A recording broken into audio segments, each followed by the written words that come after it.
रूप और यौवन के चंचल विलास के बाद कोकिला अब उस कलुषित जीवन के चिन्ह को आंसुओं से धो रही थी। विगत जीवन की याद आते ही उसका दिल बेचैन हो जाता और वह विषाद और निराशा से विकल होकर पुकार उठती, हाय, मैंने संसार में जन्म ही क्यों लिया। उसने दान और ब्रश से उन कालिमाओं को धोने का प्रयत्न किया और जीवन के बसंत की सारी विभूति इस निष्फल प्रयास में लुटा दी। पर यह जागृति क्या किसी महात्मा का वरदान या किसी अनुष्ठान का फल था? नहीं, यह उस नवजात शिशु के प्रथम दर्शन का प्रसाद था, जिसके जन्म ने आज 15 साल से उसकी सूनी गोद को प्रदीप्त कर दिया था। शिशु का मुख देखते ही उसके नीले होठों पर एक क्षीण, करुण, उदास मुस्कुराहट झलक गई, पर केवल एक क्षण के लिए। एक क्षण के बाद वह मुस्कुराहट एक लंबी सांस में विलीन हो गई। उस अशक्त, क्षीण, कोमल रुदन ने कोकिला के जीवन का रुख फेर दिया। वात्सल्य की वह ज्योति उसके लिए जीवन संदेश और मूक उपदेश थी। कोकिला ने उस नवजात बालिका का नाम रखा श्रद्धा। उसी के जन्म ने तो उसमें श्रद्धा उत्पन्न की थी।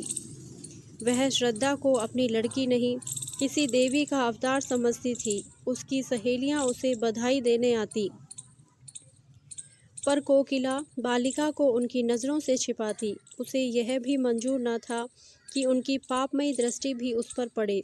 श्रद्धा ही अब उसकी विभूति, उसकी आत्मा, उसका जीवन दीपक थी। वह कभी कभी उसे गोद में लेकर साथ से झलकती हुई आंखों से देखती और सोचती, क्या यह पावन ज्योति भी वासना के प्रचंड आघातों का शिकार होगी?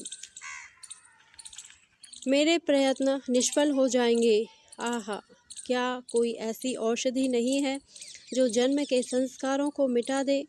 भगवान से वह सदैव प्रार्थना करती कि मेरी श्रद्धा किन्हीं कांटों में ना उलझे। वह वचन और कर्म से, विचार और व्यवहार से उसके सम्मुख नारी जीवन का ऊंचा आदर्श रखेगी। श्रद्धा इतनी सरल, इतनी प्रगल्भ, इतनी चतुर थी कि कभी कभी कोकिला वात्सल्य से गदगद होकर उसके तलवों को अपने मस्तिष्क से रगड़ती और पश्चाताप तथा हर्ष के आंसू बहाती। 16 वर्ष बीत गए। पहले की भोली भाली श्रद्धा अब एक सगर्व, शांत, लज्जाशील नव यौवना थी, जिसे देखकर आंखें तृप्त हो जाती थी। विद्या की उपासिका थी, पर सारे संसार से विमुख। जिनके साथ वह पढ़ती थी, वे उससे बात भी ना करना चाहती थी। मात्र स्नेह के वायुमंडल में पड़कर वह घोर अभिमानिनी हो गई। वात्सल्य के वायुमंडल, सखी सहेलियों के परित्याग, रात दिन की घोर पढ़ाई और पुस्तकों के एकांतवास से अगर श्रद्धा को अहंभाव हो आया तो आश्चर्य की कौन सी बात है। उसे किसी से भी बोलने का अधिकार न था। विद्यालय में भले घर की लड़कियां उसके सहवास में अपना अपमान समझती थी। रास्ते में लोग उंगली उठाकर कहते, कोकिला रंडी की लड़की है। उसका सिर झुक जाता, कपोल क्षण भर के लिए लाल होकर दूसरे ही क्षण फिर चूने की तरह सफ़ेद हो जाते। श्रद्धा को एकांत से प्रेम था, विवाह को ईश्वरीय कोप समझती थी। यदि कोकिला ने कभी उसकी बात चला दी तो उसके माथे पर बल पड़ जाते, चमकते हुए लाल चेहरे पर कालिमा छा जाती, आंखों से झरझर आंसू बहने लगते। कोकिला चुप हो जाती। दोनों के जीवन आदर्शों में विरोध था। कोकिला समाज के देवता की पुजारिन, श्रद्धा को समाज से, ईश्वर से और मनुष्य से घृणा। यदि संसार में उसे कोई वस्तु प्यारी थी तो वह थी उसकी पुस्तकें। श्रद्धा उन्हीं विद्वानों के संसर्ग में अपना जीवन व्यतीत करती, जहाँ ऊंच नीच का भेद नहीं, जात पात का स्थान नहीं, सबके अधिकार समान हैं। श्रद्धा की पूर्ण प्रकृति का परिचय महाकवि रहीम के एक दोहे के पद से मिल जाता है। प्रेम सहित मरिवो भलो, जो विष देय बुलाए। अगर कोई सप्रेम बुलाकर उसे विष दे देता तो वह नत जानू हो अपने मस्तक से लगा लेती, किंतु अनादर से दिए हुए अमृत की भी उसकी नज़रों में कोई हकीकत ना थी। एक दिन कोकिला ने आंखों में आंसू भरकर श्रद्धा से कहा, क्यों मन्नी, सच बताना, तुझे यह लज्जा तो लगती ही होगी कि मैं क्यों इसकी बेटी हुई।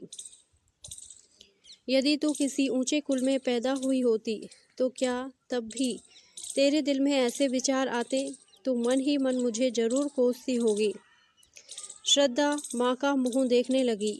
माता से इतनी श्रद्धा कभी उसके दिल में पैदा नहीं हुई थी। कांपते हुए स्वर में बोली, अम्मा जी, आप मुझसे ऐसा प्रश्न क्यों करती हैं? क्या मैंने कभी आपका अपमान किया है? कोकिला ने गदगद होकर कहा, नहीं बेटी, उस परम दयालु भगवान से यही प्रार्थना है कि तुम्हारी जैसी सुशील लड़की सबको दे। पर कभी कभी यह विचार आता है कि तू अवश्य ही मेरी बेटी होकर पछताती होगी। श्रद्धा ने धीर कंठ से कहा, अम्मा, आपकी यह भावना निर्मूल है। मैं आपसे सच कहती हूँ, मुझे जितनी श्रद्धा और भक्ति आपके प्रति है उतनी किसी के प्रति नहीं। आपकी बेटी कहलाना मेरे लिए लज्जा की बात नहीं, रव की बात है। मनुष्य परिस्थितियों का दास होता है। आप जिस वायुमंडल में पली उसका असर तो पड़ना ही था, किंतु पाप के दलदल में फंसकर फिर निकल आना अवश्य गौरव की बात है। बहाव की ओर से नाव खेले जाना तो बहुत सरल है, किंतु जो नाविक बहाव के प्रतिकूल खेले जाता है वह सच्चा नाविक है। कोकिला ने मुस्कुराते हुए पूछा, तो फिर विवाह के नाम से क्यों चिढ़ती है? श्रद्धा ने आंखें नीची करके उत्तर दिया, बिना विवाह के जीवन व्यतीत नहीं हो सकता। मैं कुमारी ही रहकर जीवन बिताना चाहती हूँ। विद्यालय से निकलकर कॉलेज में प्रवेश करूंगी और 2-3 वर्ष बाद हम दोनों स्वतंत्र रूप से रह सकती हैं। डॉक्टर बन सकती हूँ, वकालत कर सकती हूँ। औरतों के लिए सब मार्ग खुल गए हैं। कोकिला ने डरते डरते पूछा, क्यों? क्या तुम्हारे हृदय में कोई दूसरी इच्छा नहीं होती? किसी से प्रेम करने की अभिलाषा तेरे मन में नहीं पैदा होती? श्रद्धा ने एक लंबी सांस लेकर कहा, अम्मा जी, प्रेम विहीन संसार में कौन है? प्रेम मानव जीवन का श्रेष्ठ अंग है। यदि ईश्वर की ईश्वरता कहीं देखने में आती है तो वह केवल प्रेम में। जब कोई ऐसा व्यक्ति मिलेगा जो मुझे वरने में अपनी मान हानि ना समझेगा तो मैं तन मन धन से उसकी पूजा करूंगी। पर किसके सामने हाथ पसार कर प्रेम की भिक्षा मांगूं? यदि किसी ने सुधर के क्षणिक आवेश में विवाह कर भी लिया तो मैं प्रसन्न ना हो सकूंगी। इससे तो कहीं अच्छा है कि मैं विवाह का विचार ही छोड़ दूं। इन्हीं दिनों महिला मंडल का एक उत्सव हुआ। कॉलेज के रसिक विद्यार्थी काफ़ी संख्या में सम्मिलित हुए। हाल में तिल भर भी जगह खाली नहीं थी। श्रद्धा भी आकर स्त्रियों की सबसे अंत की पंक्ति में खड़ी हो गई। उसे यह सब स्वांग मालूम होता था।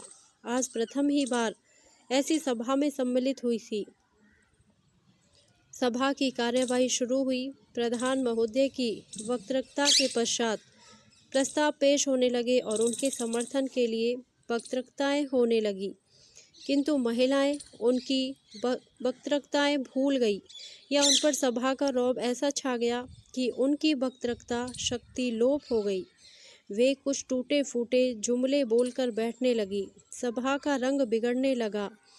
कई लेडियां बड़ी शान से प्लेटफॉर्म पर आई, किंतु 2-3 शब्दों से अधिक ना बोल सकी। नव युवकों को मजाक उड़ाने का अवसर मिला। कहे कहे पड़ने लगे, तालियां बजने लगी। श्रद्धा उनकी यह दुर्जनता देखकर तिलमिला उठी। उसका अंग प्रत्यंग फड़कने लगा। प्लेटफॉर्म पर जाकर वह कुछ इस शान से बोली कि सभा पर आतंक छा गया। कोलाहल शांत हो गया। लोग टकटकी बांधकर उसे देखने लगे। श्रद्धा स्वर्गीय बाला की भांति धारावाहिक रूप में बोल रही थी। उसके प्रत्येक शब्द से नवीनता, सजीवता और दृढ़ता प्रतीत होती थी। उसके नव यौवन की सुरभि भी चारों ओर फैलकर सभा मंडप को अवाक कर रही थी। सभा समाप्त हुई। लोग टीका टिप्पणी करने लगे। एक ने पूछा, यह स्त्री कौन थी भाई? दूसरे ने उत्तर दिया, उसी कोकिला रंडी की लड़की। तीसरे व्यक्ति ने कहा, तभी यह आवाज़ और सफाई है, तभी तो जादू है। जादू है जनाब, मुजस्सिम जादू। क्यों ना हो, माँ भी तो सितम ढाती थी। जब से उसने अपना पेशा छोड़ा शहर बेजान हो गया। अब मालूम होता है कि यह अपनी माँ की जगह लेगी। इस पर एक खद्दरधारी काला नवयुवक बोला, क्या खूब कदरदानी फरमाई है जनाब ने, वाह। उसी व्यक्ति ने उत्तर दिया, आपको बुरा क्यों लगा, क्या कुछ सहियत गांठ तो नहीं है। काले नवयुवक ने कुछ तेज होकर कहा, आपको ऐसी बातें मुंह से निकालते लज्जा भी नहीं आती। दूसरे व्यक्ति ने कहा, लज्जा की कौन बात है जनाब, वेश्या की लड़की अगर वेश्या हो तो आश्चर्य की क्या बात है। नवयुवक ने घृणापूर्ण स्वर में कहा, ठीक होगा, आप जैसे बुद्धिमान व्यक्तियों की समझ में जिस रमणी के मुख से ऐसे विचार निकल सकते हैं वह देवी है, रूप को बेचने वाली नहीं। श्रद्धा उसी समय सभा से जा रही थी। यह अंतिम शब्द उसके कानों में पड़ गई। वह विस्मित और पुलकित होकर वहीं ठिठक गई। काले नवयुवक की ओर कृतज्ञतापूर्ण दृष्टि से निहारा, फिर बड़ी तेजी से आगे बढ़ गई, लेकिन रास्ते भर उसके कानों में उन्हीं शब्दों की प्रतिध्वनि गूंजती रही। अब तक श्रद्धा की प्रशंसा करने वाली, उसे उत्साहित करने वाली केवल उसकी माँ कोकिला थी, और चारों ओर वही उपेक्षा, वही तिरस्कार था। आज एक अपरिचित, काले किंतु गौर हृदय वाले खद्दरधारी नवयुवक व्यक्ति के मुख का चित्र बराबर उसकी आंखों के सामने नाच रहा था। मन में प्रश्न उठा, वह कौन है, क्या फिर कभी उसके दर्शन होंगे। कॉलेज जाते समय श्रद्धा उस नवयुवक को खोई हुई आंखों से खोजती, घर पर रोज चिक की आड़ से रास्ते के आते जाते लोगों को देखती, लेकिन वह नवयुवक नजर न आता। कुछ दिनों बाद महिला मंडल की दूसरी सभा का विज्ञापन निकला। अभी सभा होने को 4 दिन बाकी थे। वह चारों दिन श्रद्धा ने अपना भाषण तैयार करने में बिताए। एक एक शब्द की खोज में घंटों सिर मारती, एक एक वाक्य को बार बार पढ़ती, बड़े बड़े नेताओं की स्पीचें पढ़ती और उसी तरह लिखने की कोशिश करती। जब सारी स्पीच पूरी हो गई तो श्रद्धा अपने कमरे में जाकर कुर्सियों और मेज़ों को संबोधित करके जोर जोर से पढ़ने लगी। भाषण कला के सभी लक्षण जमा हो गए थे। उपसंहार तो इतना सुंदर था कि उसे अपने ही मुख से सुनकर वह मुग्ध हो गई। इसमें कितना संगीत था, कितना आकर्षण, कितनी क्रांति। सभा का दिन आ पहुंचा। श्रद्धा मन ही मन भयभीत होती हुई सभा मंडप में घुसी। हॉल भरा हुआ था और पहले दिन से भी अधिक भीड़ थी। श्रद्धा को देखते ही जनता ने तालियां पीटकर उसका स्वागत किया। कोलाहल होने लगा और सभी एक स्वर में चिल्ला उठे, आप अपनी वक्तृता शुरू करें। श्रद्धा ने मंच पर आकर एक उड़ती हुई निगाह से जनता की ओर देखा। वह काला नवयुवक जगह न मिलने के कारण अंतिम पंक्ति में खड़ा हुआ था। श्रद्धा के दिल में गुदगुदी सी होने लगी। उसने कांपते स्वर में अपनी वक्तृता शुरू की। उसकी नज़रों में सारा हाल पुतलियों से भरा हुआ था। अगर कोई जीवित मनुष्य था तो वही सबसे पीछे खड़ा हुआ काला नवयुवक। उसका मुख उसी की ओर था। वह उसी से अपने भाषण की दाद मांग रही थी। हीरा परखने की आशा जौहरी से ही की जाती है। आधा घंटे तक श्रद्धा के मुख से फूलों की वर्षा होती रही। लोगों को बहुत कम ऐसे वक्तृता सुनने को मिली थी। श्रद्धा जब सभा समाप्त होने पर घर चली तो देखा वही काला नवयुवक उसके पीछे तेजी से चला आ रहा है। श्रद्धा को यह मालूम था कि लोगों ने उसका भाषण बहुत पसंद किया है, लेकिन इस नवयुवक की राय सुनने का अवसर उसे नहीं मिला था। उसने अपनी चाल धीमी कर दी। दूसरे ही क्षण वह नवयुवक उसके पास पहुंच गया। दोनों कई कदम चुपचाप चलते रहे।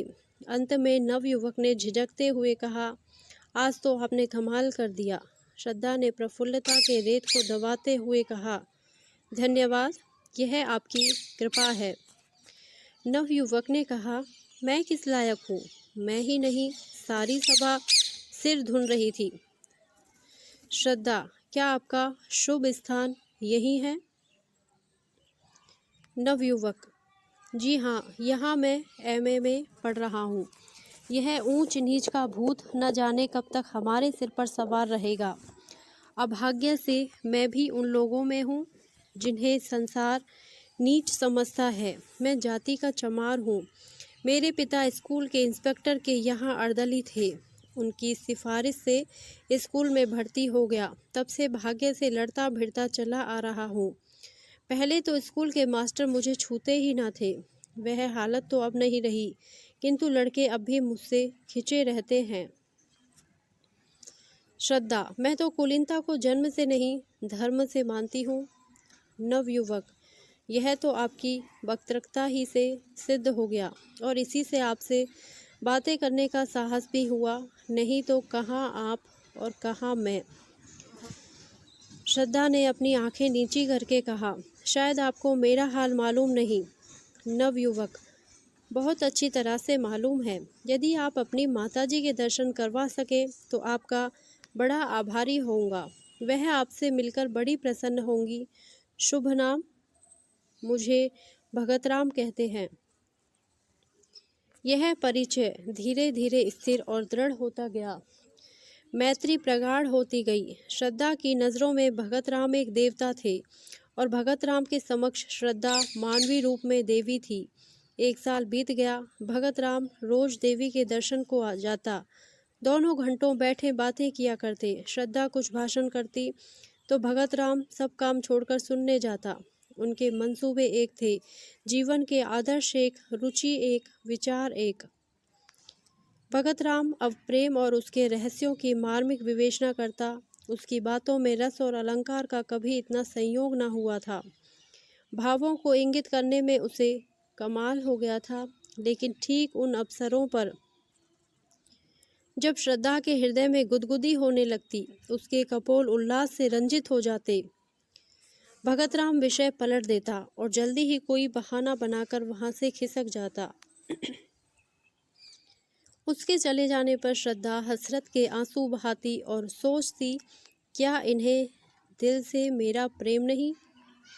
एक दिन कोकिला ने भगतराम को एकांत में बुलाकर कहा, बेटा, अब तो मुन्नी से तुम्हारा विवाह हो जाए तो अच्छा। जीवन का क्या भरोसा, कहीं मर जाऊं तो यह साथ मन में ही रह जाए। भगतराम ने सिर हिलाकर कहा, अम्मा, जरा इस परीक्षा में पास हो जाने दो। जीविका का प्रश्न हल हो जाने के बाद ही विवाह शोभा देता है। यह सब तुम्हारा ही है, क्या मैं साथ बांध ले जाऊंगी? यह आपकी कृपा है अम्मा जी, पर इतना निर्लज्ज ना बनाइए। मैं तो आपका हो चुका, अब तो आप दुत्कारें भी तो इस द्वार से नहीं टल सकता। मुझ जैसा भाग्यवान संसार में और कौन है। लेकिन देवी के मंदिर में जाने से पहले कुछ पान फूल तो होना ही चाहिए। साल भर और गुजर गया। भगतराम ने एमए की उपाधि ली और अपने ही विद्यालय में अर्थशास्त्र का अध्यापक हो गया। उस दिन कोकिला ने खूब दान पुण्य किया। जब भगतराम ने आकर उसके पैरों पर सिर झुकाया तो उसने उसे छाती से लगा लिया। उसे विश्वास था कि आज भगतराम विवाह के प्रश्न को जरूर छेड़ेगा। श्रद्धा प्रतीक्षा की मूर्ति बनी हुई थी। उसका एक एक अंग मानो 100-100 तार होकर प्रतिध्वनित हो रहा था। दिल पर एक नशा छाया हुआ था। पांव जमीन पर ना पड़ते थे। भगतराम को देखते ही माँ से बोली, अम्मा, अब हमको एक हल्की सी बोतल ले दीजिएगा। कोकिला ने मुस्कुराकर कहा, हल्की सी क्यों, भारी सी ले लेना। पहले कोई अच्छा सा मकान तो ठीक कर लो। श्रद्धा भगतराम को अपने कमरे में बुला ले गई। दोनों बैठकर नए मकान की सजावट के मंसूबे बांधने लगे। पर्दे, फर्श, तस्वीरें, सबकी व्यवस्था की गई। श्रद्धा ने कहा, रुपए भी अम्मा जी से ले लेंगे। भगतराम बोला, उनसे रुपए लेते मुझे शर्म आएगी। श्रद्धा ने मुस्कुराकर कहा, आखिर मेरे दहेज के रुपए तो देंगी। दोनों घंटे भर बातें करते रहे, मगर वह मार्मिक शब्द जिसे सुनने के लिए श्रद्धा का मन आतुर हो रहा था, आज भी भगतराम के मुंह से ना निकला और वह विदा हो गया। उसके जाने पर कोकिला ने डरते डरते पूछा, आज क्या बातें हुई? श्रद्धा ने उसका आशय समझकर कहा, अगर मैं ऐसी भारी हो रही हूँ तो कुएं में क्यों नहीं डाल देती। यह कहते कहते उसके धैर्य की दीवार टूट गई। वह आवेश और वेदना जो भीतर ही भीतर अब तक टीस रही थी, निकल पड़ी। वह फूट फूट कर रोने लगी। कोकिला ने झुंझलाकर कहा, जब कुछ बातचीत ही नहीं करना है तो रोज आते ही क्यों हैं? कोई ऐसा घराना भी तो नहीं है और ना ऐसे धन्ना सेठ ही हैं। श्रद्धा ने आंखें पोंछकर कहा, अम्मा जी, मेरे सामने उन्हें कुछ ना कहिए। उनके दिल में जो कुछ है वह मैं जानती हूँ। वह मुंह से चाहे कुछ ना कहे मगर दिल से कह चुके, और मैं चाहे कानों से कुछ ना सुनूं पर दिल से सब कुछ सुन चुकी। कोकिला ने श्रद्धा से कुछ भी नहीं कहा, लेकिन दूसरे दिन भगत राम से बोली, अब किस विचार में हो बेटा? भगत राम ने सिर खुजलाते हुए कहा, अम्मा जी, मैं तो हाजिर हूँ, लेकिन घर वाले किसी तरह राजी नहीं होते। जरा फुर्सत मिले तो घर जाकर राजी कर लूँ। माँ बाप को नाराज करना भी तो अच्छा नहीं। कोकिला कुछ जवाब न दे सकी।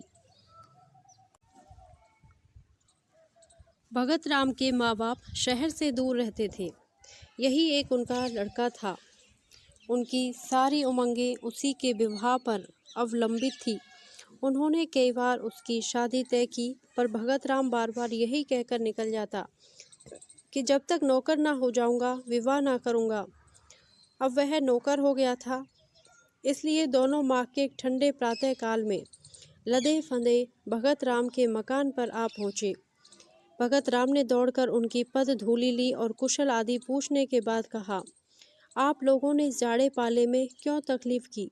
मुझे बुला लिया होता।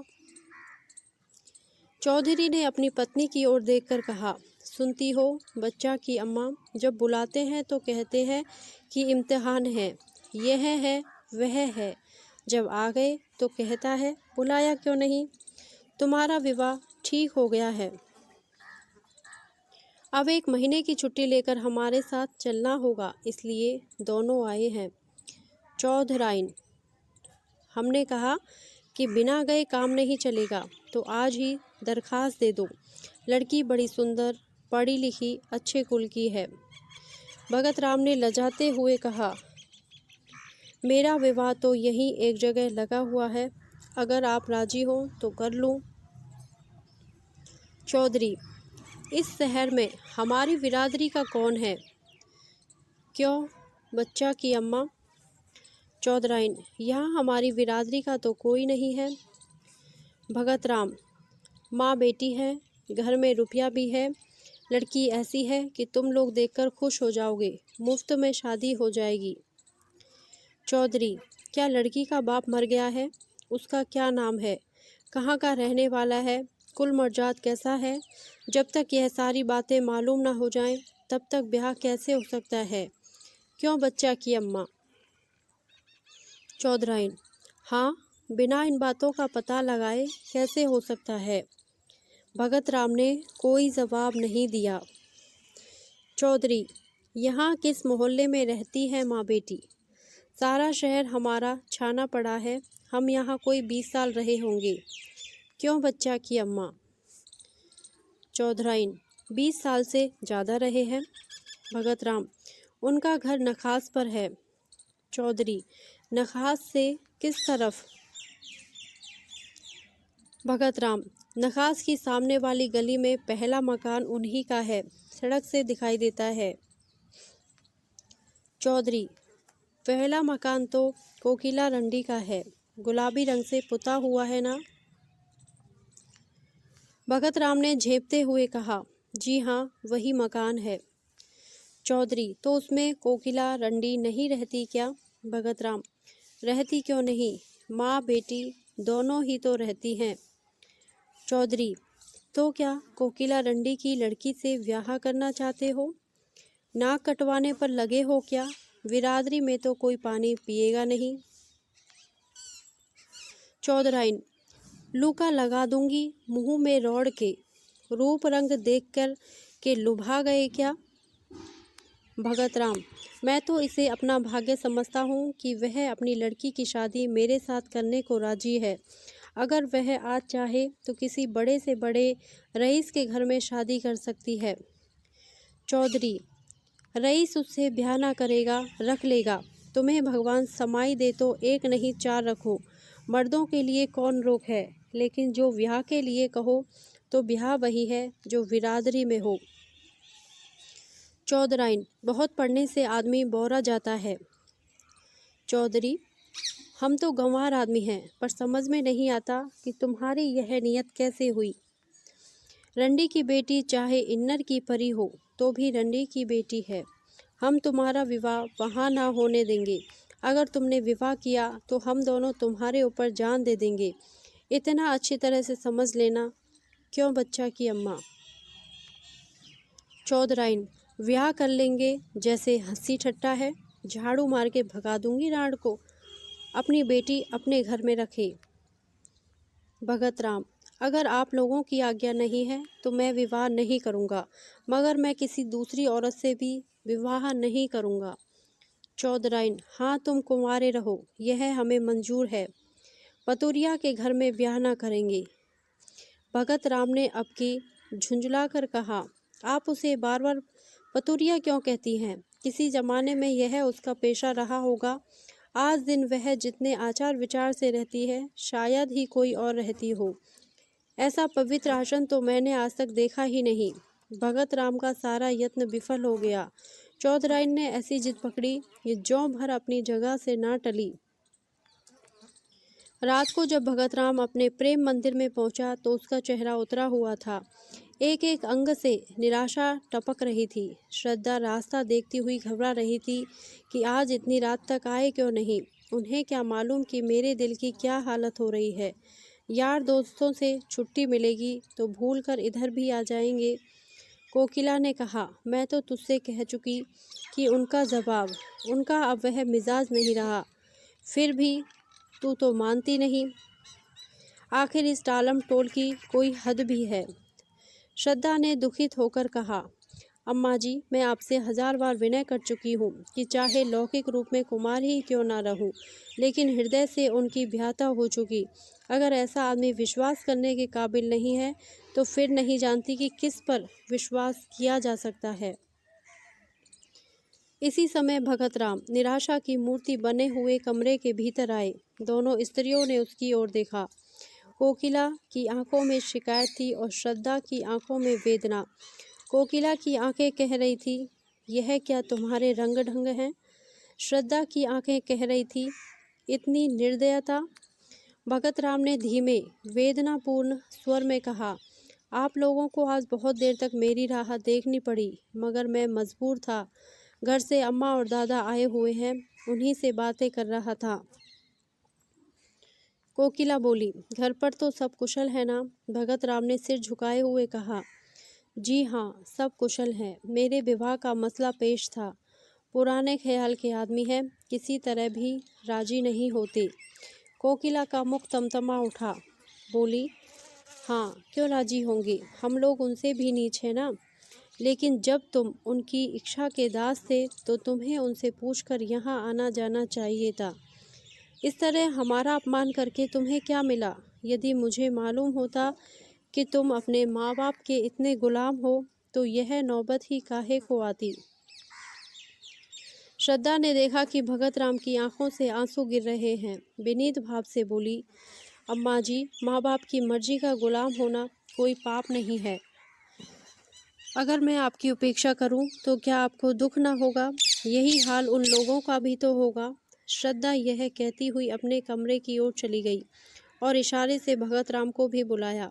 कमरे में बैठकर दोनों कई मिनट तक पृथ्वी की ओर ताकते रहे। किसी में भी साहस न था कि उस सन्नाटे को तोड़े। अंत में भगत राम ने पुरुषोचित वीरता से काम लिया और कहा, श्रद्धा, इस समय मेरे हृदय के भीतर तुमुल युद्ध हो रहा है। मैं शब्दों में अपनी दशा बयान नहीं कर सकता। जी चाहता है कि विष खाकर जान दे दूं। तुमसे अलग रहकर जीवित नहीं रह सकता, केवल तड़प सकता हूँ। मैंने न जाने उनकी कितनी खुशामद की, कितना रोया, कितना गिड़गिड़ाया, लेकिन दोनों अपनी बातों पर अड़े रहे। बार बार यही कहते रहे कि अगर यह ब्याह होगा तो हम दोनों तुम पर अपनी जान दे देंगे। उन्हें मेरी मौत मंजूर है, लेकिन तुम मेरे हृदय की रानी बनो, यह मंजूर नहीं। श्रद्धा ने सांत्वना देते हुए कहा, प्यारे, मुझसे उनका घृणा करना उचित है। पढ़े लिखे आदमियों में ही ऐसे कितने निकलेंगे, इसमें उनका कोई दोष नहीं। मैं सवेरे उनके दर्शन करने जाऊंगी, शायद मुझे देखकर उनका दिल पिघल जाए। मैं हर तरह से उनकी सेवा करूंगी, उनकी धोतियां धोऊंगी, उनके पैर दबाया करूंगी। मैं वह सब करूंगी जो उनकी मनचाही बहू करती। इसमें लज्जा की कौन सी बात। उनके तलवे सहलाऊंगी, भजन गाकर सुलाऊंगी। मुझे बहुत से देहाती गीत आते हैं। अम्मा जी के सिर के सफ़ेद बाल चुनूंगी। मैं दया नहीं चाहती, मैं तो प्रेम की चेरी हूँ। तुम्हारे लिए मैं सब कुछ करूँगी, सब कुछ। भगत राम को ऐसा मालूम हुआ मानो उसकी आंखों की ज्योति बढ़ गई है, अथवा शरीर में कोई दूसरी ज्योतिर्मय आत्मा आ गई है।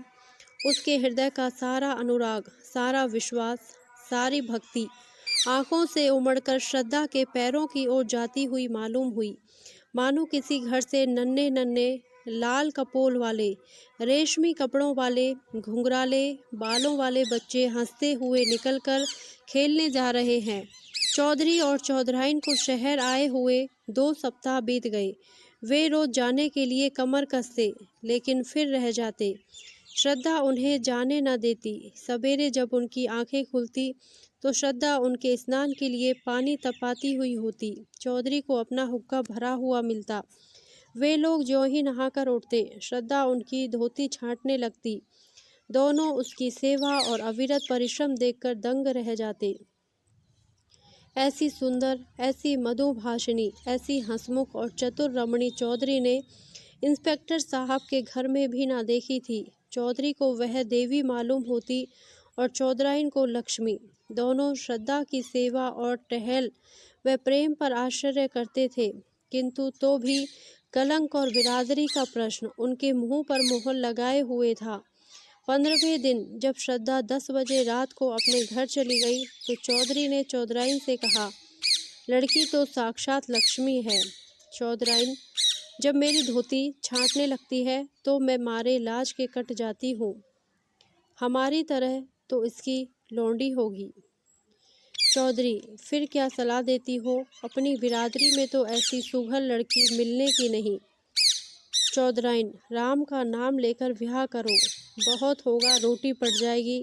5 बीसी में तो रोटी होती है, कौन 56 टके लगते हैं। पहले हमें शंका होती थी कि पतुरिया की लड़की न जाने कैसी हो, कैसी ना हो, पर अब सारी शंका मिट गई। चौधरी, जब बातें करती है तो मालूम होता है मुंह से फूल झड़ते हैं। चौधराइन, मैं तो उसकी माँ को बखानती हूँ जिसकी कोख में ऐसी लक्ष्मी जन्मी। चौधरी, कल चलो कोकिला से मिलकर सब ठीक ठाक कराएं। चौधराइन, मुझे तो उसके घर जाते शर्म लगती है। वह रानी बनी बैठी होगी, मैं तो उसकी लौंडी मालूम होंगी। चौधरी, तो फिर पाउडर मंगाकर मुंह में पोत लो और गोरी हो जाओगी। इंस्पेक्टर साहब की मैम भी तो रोज़ पाउडर लगाती थी। रंग तो सांवला था, पर जब पाउडर लगा लेती तो मुंह चमकने लगता था। चौधराइन, हंसी करोगे तो गाली दूंगी। काली चमड़ी पर कोई रंग चढ़ता है जो पाउडर चढ़ जाएगा। तुम तो सचमुच उसके चौकीदार से लगोगे। चौधरी, तो कल मुंह अंधेरे चल दे, अगर कहीं श्रद्धा आ गई तो फिर गला ना छोड़ेगी। बच्चा से कह देंगे कि पंडित से सायत मिति सब ठीक कर लो। फिर हंसकर कहा, उन्हें तो आप ही जल्दी होगी। चौधराइन भी पुराने दिन याद करके मुस्कुराने लगी। चौधरी और चौधराइन का मत पाकर कोकिला विवाह का आयोजन करने लगी। कपड़े बनवाए जाने लगे, बर्तनों की दुकानें छानी जाने लगी और गहनों के लिए सोनार के पास ऑर्डर जाने लगे। लेकिन नामालूम क्यों भगत राम के मुख पर प्रसन्नता का चिन्ह तक न था।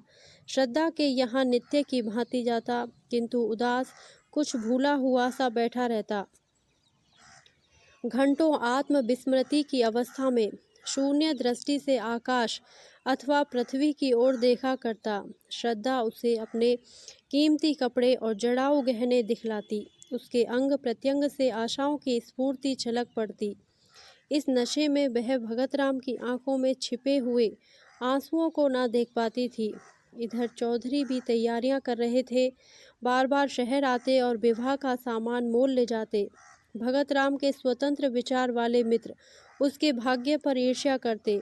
अप्सरा जैसी सुंदर स्त्री, कारों के खजाने जैसी दौलत, दोनों साथ ही किसे मयस्सर होते हैं, किंतु वह जो मित्रों की ईर्ष्या, कोकिला की प्रसन्नता, श्रद्धा की मनोकामना और चौधरी और चौधराइन के आनंद का कारण था, छिप छिप कर रोता था, अपने जीवन से दुखी था।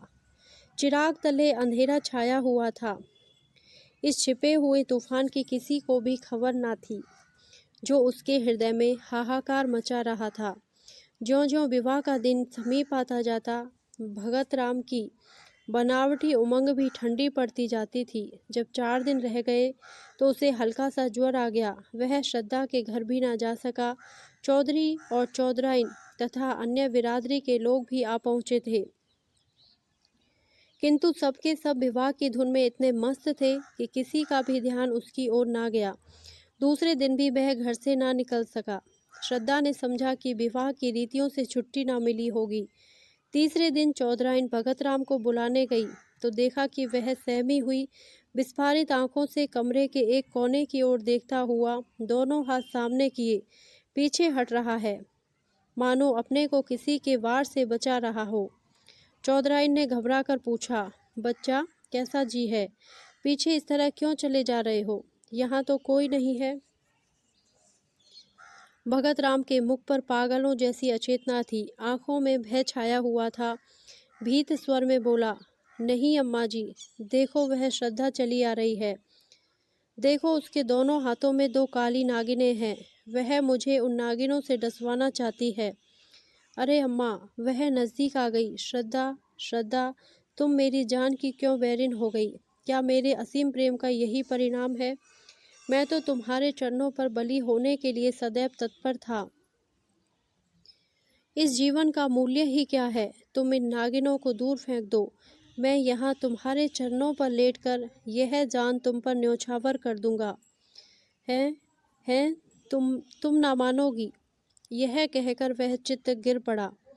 चौधराइन ने लपक कर चौधरी को बुलाया। दोनों ने भगत राम को उठाकर चारपाई पर लिटा दिया।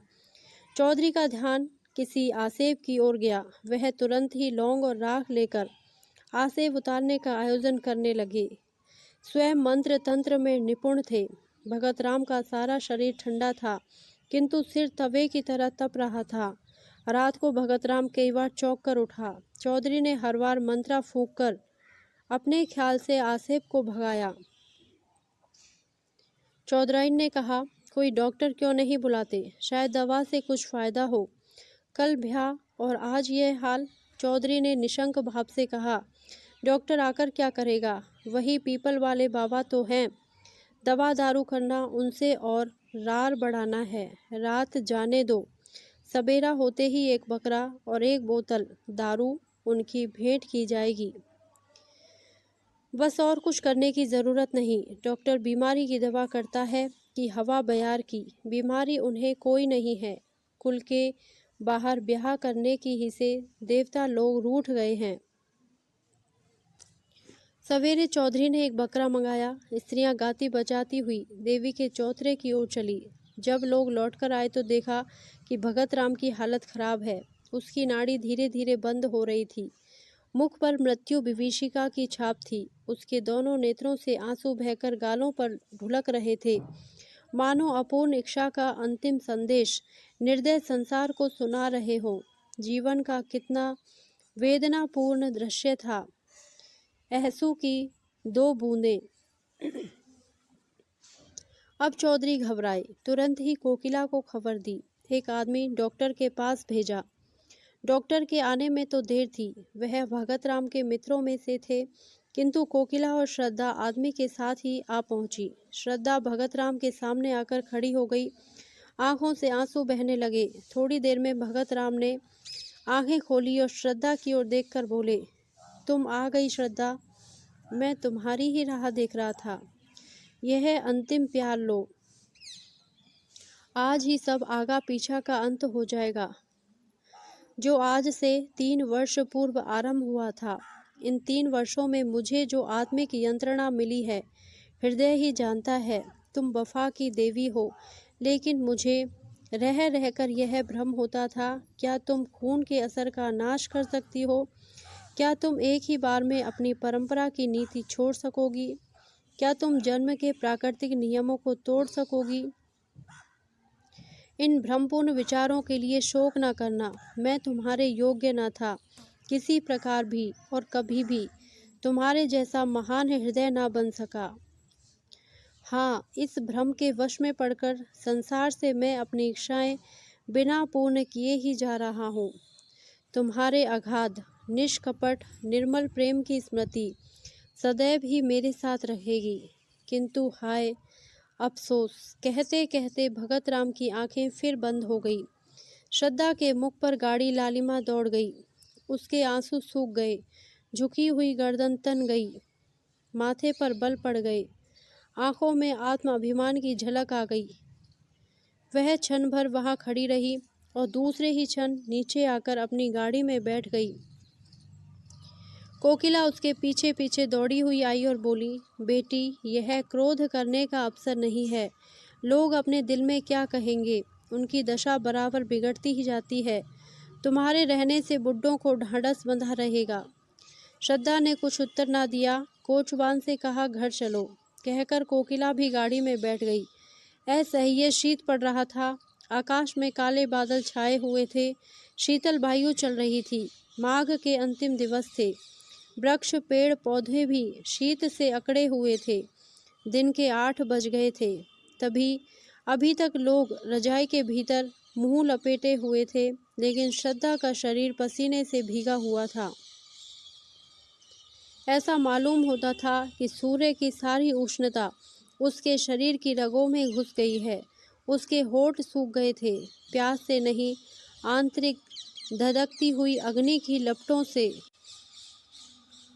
उसका एक एक अंग उस अग्नि की भीषण आंच से जला जा रहा था। उसके मुख से बार बार जलती हुई गर्म सांस निकल रही थी, मानो किसी चूल्हे की लपट हो। घर पहुँचते पहुँचते उसका फूल सा मुख मलिन हो गया। होठ पीले पड़ गए, जैसे किसी काले सांप ने डस लिया हो। कोकिला बार बार अश्रुपूर्ण नेत्रों से उसकी ओर ताकती थी, पर क्या कहे और क्या कहकर समझाए। घर पहुंचकर श्रद्धा अपने ऊपर के कमरे की ओर चली, किंतु उसमें इतनी शक्ति न थी कि सीढ़ियां चढ़ सके। रस्सी को मजबूती से पकड़ती हुई किसी तरह अपने कमरे में पहुंची। हाय, आधा ही घंटे पूर्व यहाँ की एक एक वस्तु पर प्रसन्नता, आह्लाद, आशाओं की छाप लगी हुई थी, पर अब सब की सब सिर धुनती हुई मालूम होती थी। बड़े बड़े संदूकों में जोड़े सजाए हुए रखे थे। उन्हें देखकर श्रद्धा के हृदय में हुक उठी और वह गिर पड़ी, जैसे विहार करता हुआ और कुलांचे भरता हुआ हिरन तीर लग जाने से गिर पड़ता है। अचानक उसकी दृष्टि उस चित्र पर जा पड़ी जो आज 3 वर्ष से उसके जीवन का आधार हो रही थी। उस चित्र को उसने कितनी बार चूमा था, कितनी बार गले लगाया था, कितनी बार हृदय से चिपका लिया था। वे सारी बातें एक एक करके याद आ रही थी, लेकिन उनके याद करने का भी अधिकार उसे न था। हृदय के भीतर एक दर्द उठा जो पहले से कहीं अधिक प्राणांतकारी था, जो पहले से अधिक तूफान के समान भयंकर था। हाय, उस मरने वाले के दिल को उसने कितनी यंत्रणा पहुंचाई। भगत राम के अविश्वास का यह जवाब, यह प्रत्युत्तर कितना रोमांचकारी और हृदय विदारक था। हाय, वह कैसे ऐसे निठुर हो गई। उसका प्यार उसकी नज़रों के सामने दम तोड़ रहा था। उसके लिए, उसकी सांत्वना के लिए एक शब्द भी मुंह से ना निकला। यही तो खून का असर है, इसके अतिरिक्त और हो ही क्या सकता था। आज पहली बार श्रद्धा को कोकिला की बेटी होने का पछतावा हुआ। वह इतनी स्वार्थरत, इतनी हृदयहीन आज ही उसे मालूम हुआ। वह त्याग, वह सेवा, वह उच्चादर्श जिस पर उसे घमंड था, ढहकर श्रद्धा के सामने गिर पड़ा। वह अपनी ही दृष्टि में अपने को हेय समझने लगी। उस स्वर्गीय प्रेम का ऐसा नैराश्यपूर्ण उत्तर वेश्या की पुत्री के अतिरिक्त और कौन दे सकता है। श्रद्धा उसी कमरे से बाहर निकलकर वायु वेग से सीढ़ियां उतरती हुई नीचे पहुंची और भगत राम के मकान की ओर दौड़ी। वह आखिरी बार उससे गले मिलना चाहती थी, अंतिम बार उसके दर्शन करना चाहती थी। वह अनंत प्रेम के कठिन बंधनों को निभाएगी और अंतिम श्वास तक उसी की ही बनकर रहेगी। रास्ते में कोई सवारी ना मिली। श्रद्धा थकी जा रही थी, सिर से पांव तक पसीने से नहाई हुई थी। ना मालूम कितनी बार वह ठोकर खाकर गिरी और फिर उठकर दौड़ने लगी। उसके घुटनों से रक्त निकल रहा था, साड़ी कई जगह से फट गई थी, मगर उस वक्त अपने तन बदन की सुध तक न थी। उसका एक एक रुआं सहर कंठ होकर ईश्वर से प्रार्थना कर रहा था कि उस प्रातःकाल के दीपक की लौ थोड़ी देर और बची रहे। उनके मुंह से एक बार श्रद्धा का शब्द सुनने के लिए उसकी अंतरात्मा कितनी व्याकुल हो रही थी। केवल यही एक शब्द सुनकर फिर उसकी कोई भी इच्छा अपूर्ण न रह जाएगी। उसकी सारी आशाएं सफल हो जाएंगी, सारी साध पूर्ण हो जाएगी। श्रद्धा को देखते ही चौधराइन ने उसका हाथ पकड़ लिया और रोती हुई बोली, बेटी तुम कहाँ चली गई थी? 2 बार तुम्हारा नाम लेकर पुकार चुके हैं। श्रद्धा को ऐसा मालूम हुआ मानो उसका कलेजा फटा जा रहा है। उसकी आंखें पथरा गई। उसे ऐसा मालूम होने लगा कि वह अगाध अथाह समुद्र की भंवर में पड़ गई है। उसने कमरे में जाते ही भगत राम के ठंडे पैरों पर सिर रख दिया और उसे आंखों के गर्म पानी से धोकर गर्म करने का उपाय करने लगी। यही उसकी सारी आशाओं और कुछ अरमानों की समाधि थी। भगत राम ने आँख खोलकर कहा, क्या तुम हो श्रद्धा? मैं जानता था कि तुम आओगी, इसलिए अभी तक प्राण अवशेष थे। जरा मेरे हृदय पर अपना सिर रख दो। हाँ, मुझे अविश्वास हो गया कि तुमने मुझे क्षमा कर दिया। जी डूब रहा है। तुमसे कुछ मांगना चाहता हूँ, पर किस मुंह से मांगूं? जब जीते जी ना मांग सका तो अब क्या है? हमारी अंतिम घड़ियाँ किसी अपूर्ण साध को अपने हिये के भीतर छिपाए हुए होती हैं। मृत्यु पहले हमारी सारी ईर्ष्या, सारा भेदभाव, सारा द्वेष नष्ट करती है। जिनकी सूरत से हमें घृणा होती है, उनसे फिर वही पुराना सौहार्द, पुरानी मैत्री करने के लिए, उनको गले लगाने के लिए हम उत्सुक हो जाते हैं। जो कुछ कर सकते थे और ना कर सके, उसी की एक साध रह जाती है।